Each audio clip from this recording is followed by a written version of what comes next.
ఈ రాష్ట్ర ప్రభుత్వానికి వ్యవసాయ రంగం పట్ల గింత ప్రేమ ఉంది మనకు కనబడుతుంది.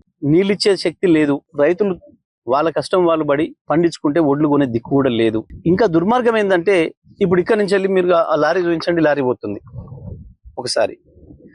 ఈ లారీ ఏ మిల్లుకైతే పోతుందో లారీ మిల్లు పోయిన తర్వాత రైతులకు ఫోన్ వస్తుంది, ఇగో ఈ రైతు ఇక్కడికి వచ్చి మాట్లాడుకుంటేనే దించుకుంటాం, లేకపోతే లేదు.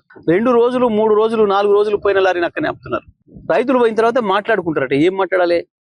వాస్తవానికి రైతులు ఇక్కడనే ప్రభుత్వానికి అప్పచెప్పారు. కొనుగోలు కేంద్రంలో ఒక్కసారి కాంట అయింది అని అంటే అది ప్రభుత్వం యొక్క బాధ్యత.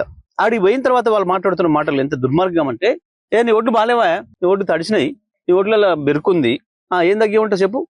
ఈ పద్ధతుల్లో రైతు మళ్ళీ పోయి వాడి కాలు పట్టుకోవాల్సిన పరిస్థితి. అక్కడికి మిల్ల దగ్గర పోయి నీది 10 కేజీలు కోయాలన్నా బస్తకు 10 కేజీలు కోయాలంట. రైతు వాని కాలం మీద పడి బతులు అనుకోవాలంట. వద్దయా 2 కేజీలు కోసుకో, 3 కేజీలు కోసుకో అని చెప్పి యావరేజ్ లో బస్తకు 5 కిలోలు కోయకుండా రైతులకు ఎన్రోల్ చేసుకునే పరిస్థితి లేదు. ఇవాళ ఇంత దుర్మార్గంగా జరుగుతుంది ఈ ప్రభుత్వం పరిపాలన. ఒకవైపు నీళ్ళ విషయంలో సోయి లేదు, మళ్ళీ నదులు దోపిడికి గురవుతున్నాయి. పక్కనున్న ఆంధ్రప్రదేశ్ రాష్ట్రం కేంద్రం కలిసి తెలంగాణ నీళ్ళను దోపిడీ చేసే పనిలో ఉన్నాయి. తెలంగాణ ముఖ్యమంత్రి పోయి ప్రధానమంత్రి కాలు పట్టుకునే పరిస్థితిలో ఉన్నాడు, నన్ను కేసులలో పెట్టొద్దని చెప్పి. మంత్రులు ఒకరికి ఒకటి తెలియకుండా సాటుగా చంద్రబాబుతో పైరవ చేసుకుంటున్నారు. మా కమిషన్ల విషయంలో ఎంక్వైరీలు చేయకండి, ఇక మిమ్మల్ని వచ్చేది లేదు, కానీ ఇక దీపం ఉండగానే ఇల్లు సర్దుకోమని చెప్పారు మా ఇంట్లో, కాబట్టి మేము ఉన్న కాడికి కమిషన్లు దండుకోవాలి, ఎంత వీలైతే ఈ రాష్ట్రాన్ని మా దోపిడి మేం చేస్తాం, పక్క రాష్ట్రం కూడా పక్కోటి చేసే దోపిడి పక్కోటి చేయనియండి. ఇవాళ తెలంగాణ రాష్ట్రంలో దొంగలు పడ్డారు అన్న పరిస్థితి వచ్చింది. తెలంగాణను లూటు చేసే పరిస్థితి వచ్చింది. ఎవడికి దోచినంత వాడు దోసుకుపోవడమే, ఎవడికి దొరికినంత వాడు దోసుకుపోవడమే అనే పద్ధతుల్లో ఇవాళ మంత్రివర్గం పనిచేస్తా ఉంది.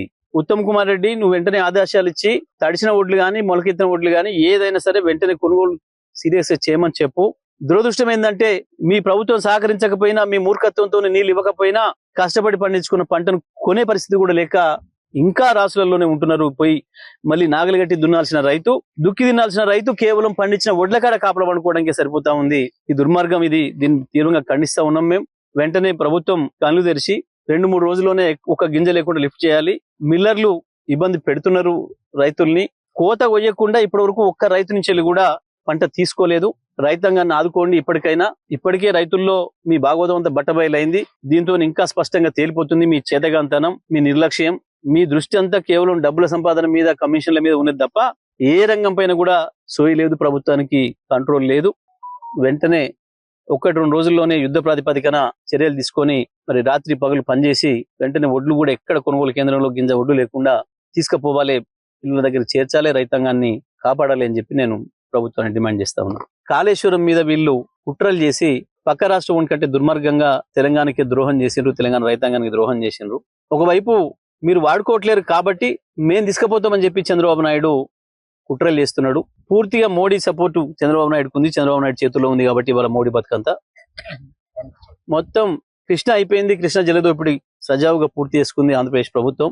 వచ్చిన నీళ్లను కూడా వాడుకునే సోయి లేని ఉత్తమ్ కుమార్ రెడ్డి చెత్తవాగుడు వాగుతున్నాడు. కేసీఆర్ తీసుకుపోయి ఆంధ్రకు అప్పచెప్పిండు అని మాట్లాడుతున్నాడు. బుద్ధి లేకుండా గత 9 సంవత్సరాల్లో కృష్ణ నీళ్లు మనం ఎన్ని వాడినామో ఈ సంవత్సరం మీరెన్ని వాడినరో కేఆర్ఎంబి స్పష్టంగా చెప్పింది. తెలంగాణ వాటా 20% కూడా వాడలేదు, ఆంధ్రప్రదేశ్ 80% వాడుతుంది అని చెప్పి ఇవాళ ఆంధ్రప్రదేశ్ తీసుకుపోతున్న నీళ్లు కూడా తెలంగాణవి.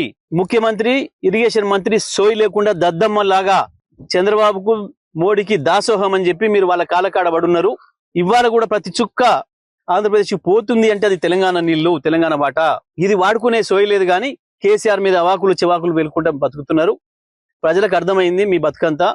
ఒకవైపు బనకచెర్లకు కూడా పెన్నా బేసిన్ కు గోదావరి నీళ్ళు తీసుకుపోతా అని చెప్పి చంద్రబాబు నాయుడు హుంకరిస్తుంటే మూతి ముడుచుకొని పన్నీరు. ఏమన్నా అంటే ముడి కడుక్కోకపోతే వాసన వస్తుంది అని తెలివిలేని మాటలు మాట్లాడుకుంటూ, కడుక్కోవాల్సింది గదే కాదు, ఈ రాష్ట్రంలో ప్రభుత్వం మేము చేస్తామని చెప్పి మునగాళ్ళలాగా మాట్లాడి రండమాటలు మాట్లాడి ఇవాళ రండల్లాగా ప్రవర్తిస్తున్నారు. అది కడుక్కోండి, మొదలు తెలంగాణ హక్కుల గురించి కొట్లాడండి. కడుక్కోవడం అంటే గదైతే తప్ప ఇది కాదు. పోయి నీతి ఆయోగ్ పోనని బహిష్కరిస్తా అని చెప్పి మాట్లాడినోడు ఈడీల పేరు పెట్టగానే ఇవాళ అది మాట్లాడుకోవడం కొరకు, మోడీ కాలు పట్టుకోవడం కొరకు నీతి ఆయోగ్ సమావేశానికి పోతున్నా అని చెప్పి దాన్ని తప్పించుకోవడం కొరకు ముందు రోజే కడుక్కోకుంటే వాసన వస్తుంది, ఇంకోటి చేయకపోతే ఇంకోటి అయితే చెత్త మాటలు మాట్లాడిపోయిండు. ప్రజలు అర్థం చేసుకోలేని ఏం కారు. ఇవాళ కృష్ణా గోదావరిలో తెలంగాణ నీళ్లు వాటా కోల్పోయే ప్రమాదం వచ్చింది. తెలంగాణ ప్రజలందరూ కూడా విజ్ఞప్తి చేస్తా ఉన్నా, తెలంగాణ రైతాంగం అందరూ కూడా ఈ విషయంలో జాగ్రత్తగా ఉండాలి. కేసీఆర్ నాయకత్వంలో మరో ఉద్యమం చేయాల్సిన పరిస్థితి వచ్చింది. తెలంగాణ వాదులందరూ కూడా మరొక ఉద్యమాన్ని మన నీళ్ళను కాపాడుకోవడం కొరకు చేయాల్సిన పరిస్థితి వస్తుంది. ఎందుకంటే ప్రభుత్వం సోయి లేకుండా ఉంది. అందరు మంత్రులు ఇరుక్కొని ఉన్నారు. కమిషన్ల దందాల, రకరకాల దందాలల్లా ఎక్కడ కేసులు అయితాయో, ఎక్కడ చంద్రబాబు నాయుడు కోపం తెప్పిస్తే మోడీతో ఎక్కడ కేసు పెట్టిస్తాడో అన్న భయానికి చంద్రబాబు కాళ్ళ చుట్టూ తిరుగుతున్నారు. మోడీ దగ్గర పైరవీలు చేసుకోవడం కొరకు తప్ప తెలంగాణ రైతాంగం పట్ల కానీ, తెలంగాణ ప్రజల పట్ల కానీ, తెలంగాణ హక్కుల పట్ల కానీ సోయి లేకుండా ఉన్నాయి. ఎట్టి పరిస్థితులలో కూడా ఇవాళ రాష్ట్రంలో బీజేపీ కూడా 8 మంది ఎంపీలు ఏం చేస్తున్నారో సమాధానం చెప్పాలి. 1,60,000 కోట్లు కేవలం 2 ప్రాజెక్టులకే ఇస్తా అని చెప్పి కేంద్రం చెప్పింది ఆంధ్రప్రదేశ్ కంటే. మరి తెలంగాణ పరిస్థితి ఏంది? ఎందుకు తెలంగాణలో బీజేపీ ఎంపీలను గెలిపించినట్టు ప్రజలు ఒకసారి ఆలోచన చేసుకోవాలి. తెలంగాణలో ఉన్న బీజేపీ ఎంపీలు కావచ్చు, కాంగ్రెస్ ఎంపీలు కావచ్చు, ఒక్క ప్రాజెక్టునైనా తెలంగాణలో సాధించలేకపోతే మీరు రాజీనామాలు చేయడం మంచిది.